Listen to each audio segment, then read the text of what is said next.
শৈশবের স্মৃতি বিজড়িত স্থান, যেখানে আপনি খেলাধুলা করেছেন, বন্ধুদের সাথে আড্ডা দিয়েছেন, ইভেন সেটা যদি ইটের ভাটাও হয়, সেটাও হতে পারে বর্তমান সময়ের জন্য একটি পর্যটন এলাকা। 2003 সালের দিকে রামগঞ্জ উপজেলার দেহলা গ্রামে যখন প্রথম ইটের ভাটা তৈরি হয়, তখন ইট তৈরির প্রত্যেকটি পদক্ষেপকে শিল্প বলে মনে হতো। এটি হচ্ছে ইট প্রস্তুত এবং শুকানোর জায়গা।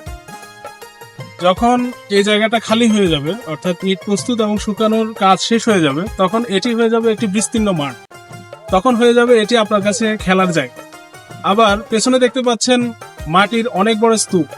যখন এই কাজটি থাকবে না, অর্থাৎ ইটের কার্যক্রম থাকবে না, তখন ওই মাটির স্তূপকেই আপনার কাছে মনে হবে যেন এটি পাহাড়। তবে সেই সুসময়গুলো দুঃস্বপ্নে পরিবর্তন হতে বেশি সময় লাগেনি, যখন এই এলাকায় একই জায়গায় পরপর 3টি ইটের ভাটা গড়ে উঠল।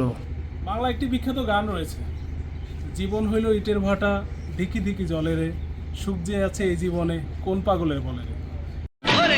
জীবন হইল ইটের ভাটা, দিকি দিকি জলে রে, সুখ যে আছে এই জীবনে কোন পাগলে বলে রে। বর্ষায় কাদা আর গ্রীষ্মে ধুলোবালিতে সাদা, এটি যেন এই এলাকার মানুষের নিয়তি। অতিরিক্ত যান চলাচলের কারণে আমাদের এদিকে যেমন ধুলোবালি হয়, তেমন পরিবেশ ভারসাম্য নষ্ট হয়। এই কারণে আসলে শিক্ষার পরিবেশও পুরোপুরি উপযুক্ত না, পরিবেশ নষ্ট হচ্ছে, প্রাকৃতিক পরিবেশ নষ্ট হচ্ছে, শিক্ষার পরিবেশও অনেকটা ব্যাহত হচ্ছে। আপনি ভাবতে পারেন, এই এলাকার উর্বর ফসলি জমির মাটি দিয়ে তৈরি ইট পুরো বৃহত্তর নোয়াখালীতে স্থাপনা তৈরিতে ব্যবহার হয়, অথচ পরিবেশ, অবকাঠামো ও স্বাস্থ্যগত সকল ঝুঁকির সম্মুখীন হচ্ছে এই অঞ্চলের মানুষ।